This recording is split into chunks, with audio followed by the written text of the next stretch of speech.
નમસ્તે વિદ્યાર્થી મિત્રો, આજે વાત કરીશું ધોરણ 8 અને વિષય સંસ્કૃતના ચેપ્ટર નંબર 5 પ્રભાત વર્ણનમના સંપૂર્ણ જે છે તે વિદ્યાર્થી મિત્રો આપણે સોલ્યુશન મેળવીશું.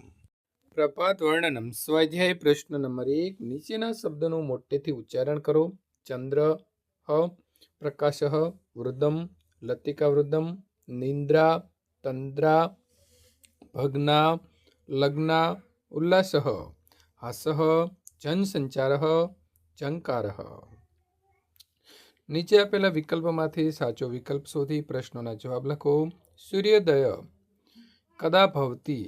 તો સાચો જવાબ મિત્રો અહીં આવે છે સૂર્યોદય પ્રભાતે ભવતી. પ્રશ્ન નંબર 2. સૂર્યોદયાત અંતરમ જનાઃ કિમ કુર્વન્તિ? તો સૂર્યોદયાત અંતરમ જનાઃ કર્મણિ લગ્નાઃ ભવન્તિ. પ્રભાત કાલે વદને વદને કિમ અસ્તિ? તો પ્રભાત કાલે વદને વદને હાસ્યઃ ભવતિ. નંબર 4. બાલક વૃદ્ધમ પ્રભાત કાલે કિમ કરોતિ?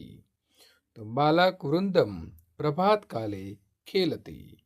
કૌંસમાં આપેલા શબ્દનો ઉપયોગ કરી વાક્ય બનાવવાનો છે. મંદમ ચલતી સમીરઃ, શીઘ્રમ ધાવતી અશ્વઃ, મંદમ ચલતી ગજઃ, શીઘ્રમ ગચ્છતિ શશકઃ, મંદમ ચલતી મહિષઃ. આપેલા શબ્દનો વિરોધી શબ્દ તમારે કૌંસમાંથી શોધીને લખવાનો છે. મંદમ તો શીઘ્રમ, ઉદયઃ તો અસ્તઃ, સધીરઃ તો અધીરઃ, નિદ્રા તો આવશે જાગરણમ. પ્રશ્ન નંબર 5. આપેલા શબ્દો જે છે તેના સમાનાર્થી શબ્દ તમારે કૌંસમાંથી શોધીને લખવાના છે. સમીરઃ તો આવશે અનિલઃ, સૂર્યઃ તો આવશે દિવાકરઃ, મધુપઃ તો આવશે ભમરઃ, ચંદ્રઃ તો આવશે સુધાકરઃ, ગાવઃ તો ધેનવઃ.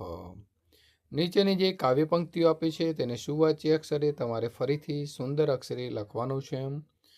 કલિકા વૃંદમ તો વિકસતી, લતિકા વૃંદમ તો વિલસતી, નિદ્રા તંદ્રા તો ભગ્ના, જનતા કર્મણી લગ્ના, શકલે નવ ઉલ્લાસઃ, વદને વદને હાસઃ. ઉદાહરણમાં દર્શાવ્યા પ્રમાણે વૃંદ એટલે કે સમૂહ, સમુદાયના શબ્દનો ઉપયોગ કરી શબ્દની સાથે તમારે લખવાનો છે. સખી તો સખી વૃંદ, મિત્ર તો મિત્ર વૃંદમ, ગાયક તો ગાયક વૃંદમ, વાદક તો વાદક વૃંદમ, ગોપ તો ગોપ વૃંદમ, બાલ તો બાલ વૃંદમ. મિત્રો આ જ પ્રકારે પુનરાવર્તન એકનું સોલ્યુશન મેળવવા માટે અહીં આપેલી એન્ડ સ્ક્રીન ઉપર ક્લિક કરીને સોલ્યુશન મેળવી શકો છો.